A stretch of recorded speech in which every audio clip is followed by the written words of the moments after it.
Life is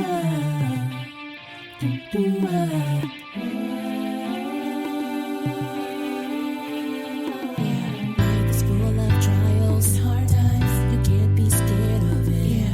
All the while you're trying to figure out how you're gonna get through it. Now I know a girl who tells it like it is, with love and laughter and fun. Now it's time to listen up to the sound of hope for a good tomorrow. 'Cause it's filter free with Tahera Rene Christy. Yes, it's filter free with Tahera Rene Christy. Oh, it's filter free with Tahera Rene Christy. Oh, it's filter free with Tahera Rene Christy. What's up, everybody? It's Filter Free with Tahera Rene Christy. I'm so excited to bring back this podcast for everybody to get an opportunity to hear my thoughts about topics of the day. And I am so excited because I have a very special guest with me here in studio. I want to introduce one of my absolute favorite individuals on this planet. She is a renowned author. She is a life coach, a wellness coach. She gives and offers parenting advice. She is a badass fitness instructor. She actually got me shedding for the wedding, and she has been a part of almost everything I've ever done when it comes to helping other people, and she has the biggest heart. And she is going to be doing some amazing stuff today, and we're going to talk about a really awesome topic near and dear to both of our hearts called relationships. Her name is none other than Andrea Galbraith. Yay! Hello. Thanks for having me here today. So happy to have you here. So luckily in this big, massive studio that I have, that we have the opportunity to kind of talk about anything and everything. We're going to kind of dive deep into the topic of relationships. There's so many angles we could go in, but I figured you'd be the perfect person to talk to because you know a lot about relationships. You've had some good ones, you've got some bad ones, and you, I see online every day in absolute blissful love. And that's after having such a difficult time in the last relationship that you were in. So I know I could learn a lot from you, and I want to kind of get your take on what does it take to have an amazing relationship? What are some things to avoid? What have been some heartaches that you've gone through that you know you've learned from, and that you dare not repeat going forward in your future? And so give us kind of your background. Who are you? What are you about? And what relationship are you in right now? So many questions. So many Geminis. Great what are you going to do? I know. First, can I say that I love the name of this podcast, Filter Free with Tahera? I mean, seriously, it's perfect. It's perfect for you. So Thank you. I like it. Let's see. Well, again, I'm Andrea. I'm Canadian, living in SoCal. I love this place. I'm a social worker.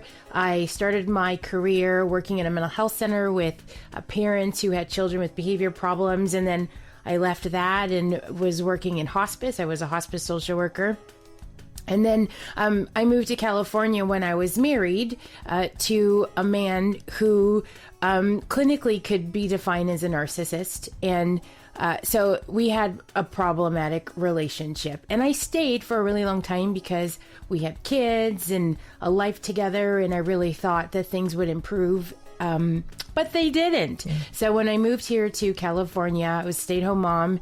And one day I woke up and realized that I needed to get out. Yeah. The unknown was less scary than continuing to live in the life that I was living. Wow. So I left with no plan, just with faith that everything would work out in my favor. And it did. Yeah, it did. It did. Were there struggles? Absolutely. Were there some things that I would have done differently? Yes. Hindsight's always 20/20. Yeah. But do I regret my decision? Absolutely not. Because I love who I am today and the life that I'm living now. I love who you are today too, girl. You are glowing. First of all, I wish this was visual. I'm getting there as soon as my hair and makeup team come into play, and my photographer, we're putting the down payment on that. But anyhow, you look amazing. And the glow that you have, you can tell comes from within. Like, you are truly at loving peace with yourself and everything around you. It's beautiful to see. I really am. And I I have always believed that we go through struggles for a reason, and there's a lesson to learn in every challenge. Yeah. Does it suck while you're going through it? Absolutely, but it's temporary, and that's what I always try to tell everybody. We tend to forget that bad times never last, and it's easy to get buried in those feelings. But when we also forget that good times never last; those end too. So I've learned to be present and grateful for whatever's happening in my life that's good, and I also stay hopeful when things are not going well. And it's transforming to live in that place. Yeah, I love it. So what would you say was the biggest lesson that you learned from your last relationship? And not to compare, but to compare, only because you're in such a great space in this current relationship. What, other than the obvious, is different? Well, when I think it was in 2010 or 2011, I read a book, and what the very first chapter said, be 100% responsible for your choices. Mm-hmm. Now, I realized then that there were two people in that relationship. There was me and there was my ex-husband, or my husband, as one of my coaches referred to him. How's you, like, do you hear from your husband? I'm like, no, thank God, not today. But so then I really had to take a look at what I was doing that kept me there, and what I was doing in the relationship that wasn't working. Not because I was responsible for how he treated me, but I was responsible for how I was allowing him to treat me. Right. And so when I realized that no matter what I did, he was not going to change, that's when I knew I had to leave. But more importantly, I had a pattern of allowing people to treat me like that, not very well. Where do you think that comes from? Oh, childhood. Yeah. Absolutely. My dad, so you can't tell by my voice, but my mom's Jamaican and my dad he was white. He's dead now. Angry, alcoholic, French Canadian man who did not treat me well, didn't treat any of us well, but he pretty much, from our relationship with him, I believed that I wasn't good enough. So I allowed people to treat me in a way that made me feel like, well, I probably deserve it because I'm not good anyway. And then I married a man. So first, a lot of people don't know this. The first time I got married, I was 17. It didn't last very long. He was so kind. He still is a kind man, and we are friends. His kindness made me uncomfortable. I thought it was going to end. I also didn't think I was deserving of it. Like inside, I felt like I was a bad person. So then I met, when I refer to my husband, it's him because we were together for so long, 17 years. And so he treated me in a way that felt familiar because, number one, I didn't feel like I was good enough to be treated any better. And it was very similar to the way it was growing up in my house and the way I saw my dad treat my mom. So it was a really skewed definition of love. Someone gave me that term. It was skewed. But then as I got older and I met couples who were happy and loving, and I saw how the husbands supported their wives and vice versa, I was able to see that things could be different. That maybe what I believed to be true my entire life was not accurate. So I just did the work. I worked on myself. And I was able to replace the beliefs that I had about not being good enough, that I was not pretty enough, I wasn't smart enough. There was all this not enough of something that I carried with me that I just don't believe anymore. I believe I used to feel like an imposter. I shouldn't be certain places, and now I know wherever I am is exactly where I'm supposed to be, and I'm good enough to be there. Absolutely. And you said it. I mean, it's literally a mind shift, and it sounds like I know I saw you do the work. I mean, you were always at conferences, and you've got amazing mentors, and just the physical work that you were doing just kind of bled into every other aspect of your life, spiritually, emotionally. You absolutely did the work, and I see the results. So how did you meet your new boo, and what was it about him that made you see something completely different in yourself to kind of make this a real thing? Girl, let me tell you, I did online dating, which is a circus. Complete circus. I went on some amazing dates. I went on some horrible dates, but they were so horrible, they were funny, and they gave me really good stories to share. So totally, she chronicled all of this on social media, which was absolutely hilarious, a little scary and sad at the same time. Oh my God. But I was glad you did, because it was like you literally we waited to find your prince, and when he Right? came about, it was like, oh, okay, this is the one. So Yes. tell us about it. Well, there's this whole thing about you should write out what your perfect soulmate looks like. So I created a list, and it was exact. And I like down from the height, the kind of job, where they lived, everything.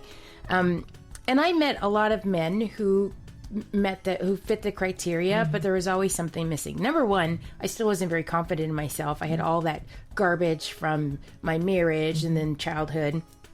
So now when I reflect back on that, there are some men that I met that were very nice, but I still wasn't able to receive that yet. I hadn't healed enough. But so after 4 years of on and off dating different people and having all of these some horrible dates, I went on a series of really bad dates. And even though I felt better about myself, they were just horrible dates. So I swore off online dating. And one day, the kids were visiting their dad. I was home by myself. I had 2 glasses of wine. And if nothing else, online dating is entertaining. Yeah. So I created an online profile after months of just refusing to date anybody. I wrote a very sarcastic, snarky profile, which was very reflective of how I felt. Like, it was actually me. This is how I feel, that only certain people get to see. And I thought, if anybody can handle this, then they're worth maybe talking to. So, I got some answers. People were offended, of course. and then I get a message from this guy, and it was so thoughtful, and it was well written. There were no spelling mistakes, and if you're online, That's then you sexy. know, right? The grammar was good, and so I read it, and I thought, and then I looked at his photo. Oh, yeah, he's okay, he's all right. And then.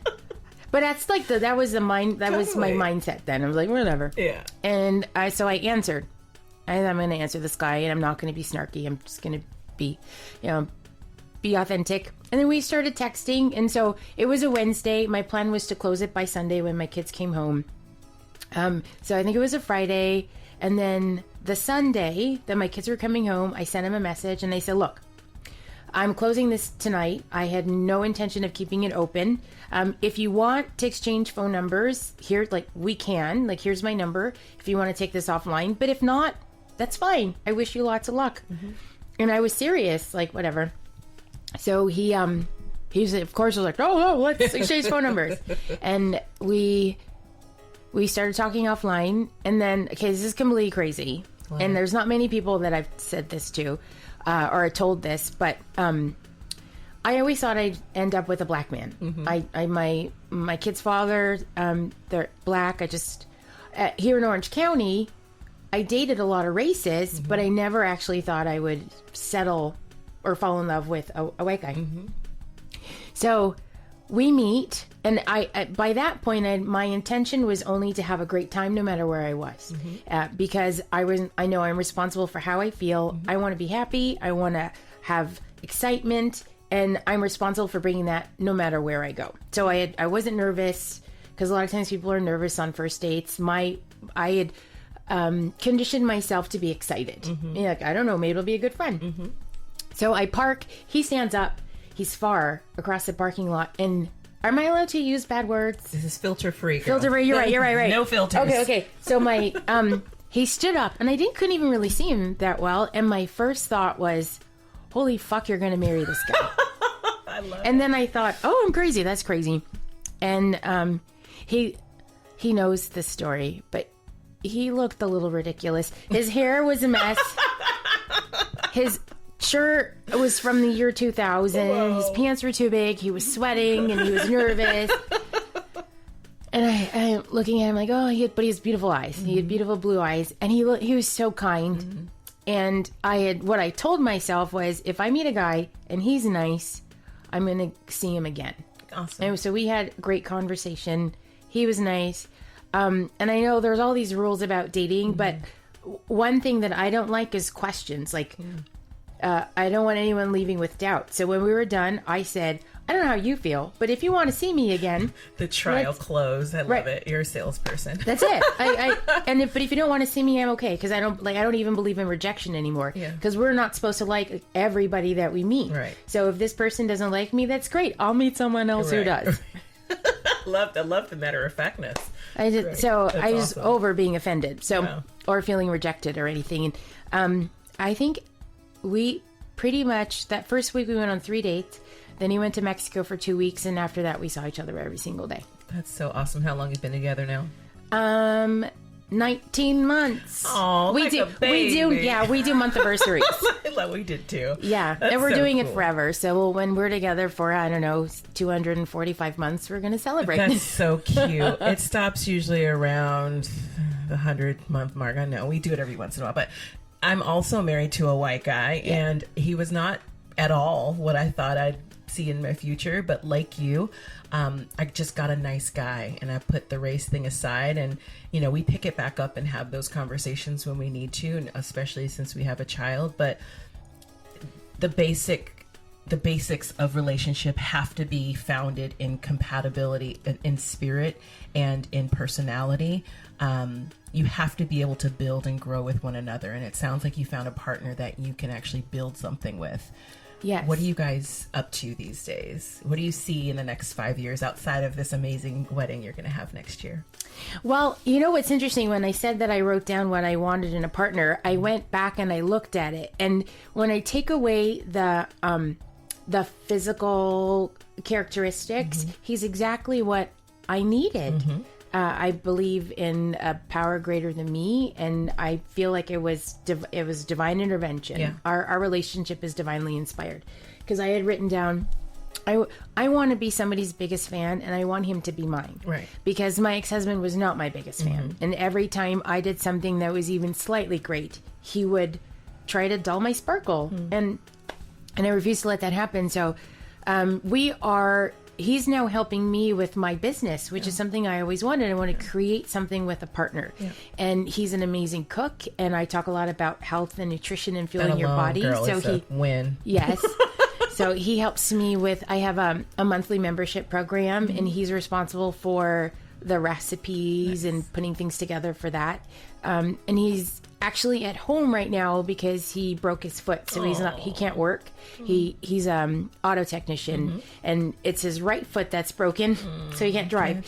So he's been learning about managing my social media and some of the software that I use, because he wants to alleviate some of that responsibility. And I thought in the back of my head as you were talking, I'm like, okay, you got a black baby daddy. I got a black baby daddy. I wrote a book about mine. I'm just saying. Yeah. I'm not saying go out and go find your white guy. That's not what this conversation is about. But I love that you detailed every little outline of what you did in order to kind of manifest this type of individual into your life. Because it doesn't just come. And I think so often women, especially when we have a desire for a partner, we will focus on what we don't want, or we will focus on comparing men in a negative way, or just have a lot of negativity surrounding what we actually want in our lives, or the conversation about what we want is not skewed towards specifics, and really kind of narrowing it down to being focused on the type of guy that you want to help build an actual future. It's always, well, how much money does he make? Well, how tall is he? Well, does he have big D? Okay, I had big D. And it don't even pay me child support now. You understand? So big D don't mean a damn thing to me. I like good credit. That's sexy. It's real sexy to me. So I too, like you, wrote down all of the things that I wanted. I forgot to put black. That was the only reason I didn't get it, because God got jokes. That's the only reason I didn't get a black guy with all the things that I wanted. So I totally get it. And I love that you said that, because it's so true. If you do not create in your mind, actually, if you don't take out of your mind and create on a piece of paper that you can physically see and start to kind of cultivate and request from the universe exactly what you want, there's no way that guy's ever going to come along, right? No, I agree. Yeah, you have to know what you want. Like you said, so many people are focused on what they don't want. And if you ask somebody what they want, they'll think for a little bit, and then they go on, they tell you a list of what they don't want. Right. And so they still don't know. Yeah. And, with me in fitness, I'll ask somebody, they say they want to work out. I'm like, okay, so, how often do you want to work out? And then it's like, well, I'd like to work out 3 or 4 times a week, but, and then they just talk all the reasons why they can't. Right. Or when they find out that I'm in health and fitness, they immediately start confessing their exercise and nutrition sins. I'm like, no, you don't have to do that. I've been there. But it's like our brains are wired to go to the negative. You can't manifest from a negative space. No, and what's even more powerful, and what I've learned is, details are important because it's nice to create a movie or picture in your head. Yeah. But what's most important is actually identifying the feeling that you want to feel. Awesome. And if you focus more on the feeling, then you're inviting so many possibilities into your life. Non-limiting belief. Right. So I wanted to feel secure. Yeah. I wanted to feel happy and laugh. And I wanted to feel supported.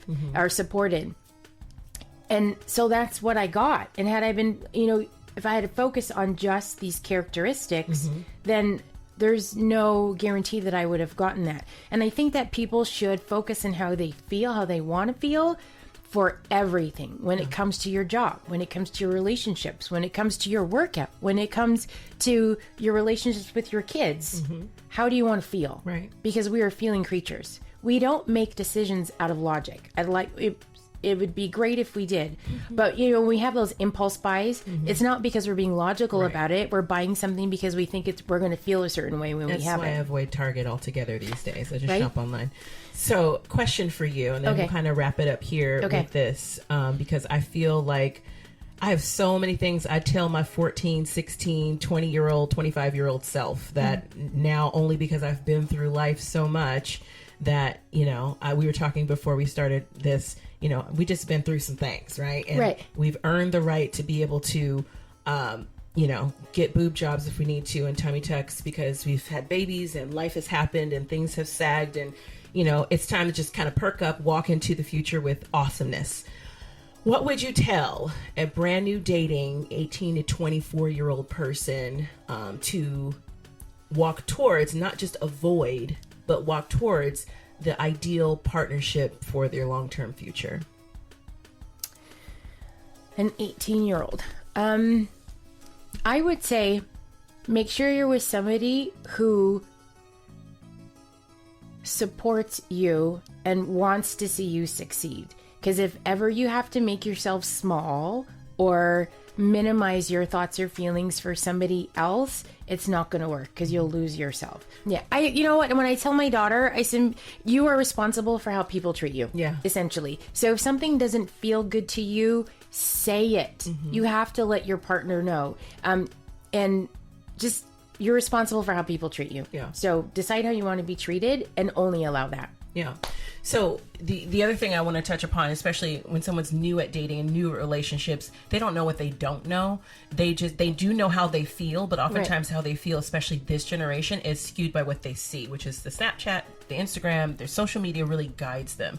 They're looking for that rapper or that, the girl that looks like the Instagram model, and it's very superficially driven. Yeah. So how does a young person in this day and age where everything's super visual really learn how to focus on how they feel? They don't even know how they feel half the time. So how do they get in touch with that?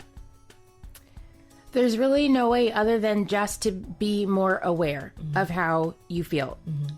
When I think about where I was when I was 20, I needed to have all those experiences in order for me to be the person that I am today. So I actually don't want to rob young people of having bad experiences because that shapes them. So first, really do be more aware of how you feel and move in that direction. But if shit starts to, go wrong, then you need to take a step back and pivot or change direction. So just being really self-aware, but don't be afraid to make mistakes because that's how we learn. Okay, Dory, just keep swimming. Just keep swimming. Well, my kids listen to this podcast, so I'm trying to give them advice not from me, but I'd love for everybody's kids to go through mistakes that hurt them, except for mine. I'm just kidding. I'm in the middle of raising teens, so when I tell you my stress level is just absolutely the highest, and relationships with other people are the biggest issues that we deal with every single day. So you're right, Andrea. God, Just let them you guide them, give them the skills that they need, but you can't stop them. Can't do it for them. No. That's the hard part. No. And they have to really create their own life. They really do. And I think that when we are putting bubble wrap around them so that they don't get hurt, that actually hurts them more than if they just make a mistake and learn from it. It's absolutely we just true. can't let them grow. I'm excited to see the lessons that my daughter is going to learn, because she's in Louisiana right now in college. You're not freaking out though, right? No. That's so I awesome. mean, there's part of me, because I'm a mom, that I'm like, oh my God, what is happening? Because she'll text me a lot and she calls me, and so we really communicate. But when there's a stretch of time where I don't hear from her, there's part of me is like, wait, should I text her? But here's the thing. We worry about so much, but the chances of something being wrong is so slim. True. People are more likely to be okay. Yeah. Than not be okay. And that's a mentality just to have, right? Right. When you're talking about worry versus fear, it's future thinking and past thinking. It's not exactly being present. This relationship stuff is tough, and only because of your experiences, only because of my experiences, are we happy now in relationships that really resemble what we saw ourselves as children, the unfiltered versions of ourselves that had to go through life and then filter up, and then you build those walls just to get to 40, and then break them down. We were talking about that before we started this podcast. I'm going into 40 next year, and I'm just to that point. I just don't even like people anymore. Not like that, but like that, girl. I don't have time for nothing. Andrea was asking me what I was going to do for my 40th birthday. She's like, "You're going to have a big party, right?" I'm like, you always have parties. I'm shutting it down. Sister's traveling, and you won't even know where I'm going. I'm just kidding. It's going to be a big party in another country, but unless you can afford to go, you can't sit with us. Sorry. Sorry, not sorry. Anyhow, we're just chatting. Well, it's been such a pleasure. Thank you. Miss Andrea Galbraith. I mean, we could just keep talking forever. There's so much to talk about. So much. But the great thing is you give us so many great nuggets of what to do and what to avoid from no matter what age you're in, no matter what stage you're in your relationship development. I feel like if you've gone through a big love of your life, or what you thought was a big love of your life, just to find out that there was something better. It's the reason why I'm okay with having rummage sales and getting rid of stuff, because I realized I didn't even keep my wedding dress more than 4 months. I sold it as soon as I could. That day is gone. That memory is gone. I'm never going to renew my vows. My husband and I were talking about this. We did it once and we did it right the first time. Like, I'm all about making sure that every moment counts and in its present form. And that's for me how relationships keep going. We can talk about what we've done in the past and reminisce from a positive space. We are always talking about where we're going and what we're doing, but we don't ever forget to stay present in each of these moments and go through the pain and the fire of each and every day, and the respect that is in the foundation and the love that's at the foundation of everything that we do, to me, is the reason for our success in our relationship. So I love that. It's awesome. And being in an interracial relationship also, sorry not to backtrack, but this is an awesome point. It almost yields a certain layer of respect just because we are different. There's the foundation of you're male, I'm female, we come from different planets, we think differently, but you're also very white and I'm very black, and my blackness can overshadow your whiteness, and your whiteness and the privilege that it lives within can also be a detriment to me and my children. And he checks me about my hood relations, and I check him about his privilege, and either way we're on point, because we have a reflection that is not an attaboy or amen corner. We check each other from a space of, you didn't see that you just used your male privilege over my daughter or over this woman at work, and I didn't see that my black privileges were not making you heard in this room full of black folks where you didn't even get a chance to introduce yourself. These are just examples, but that's the whole point, is that respect is everything, and that respect builds trust, and that trust is love. Absolutely. If you don't have those things, you don't have love. You've got good sex,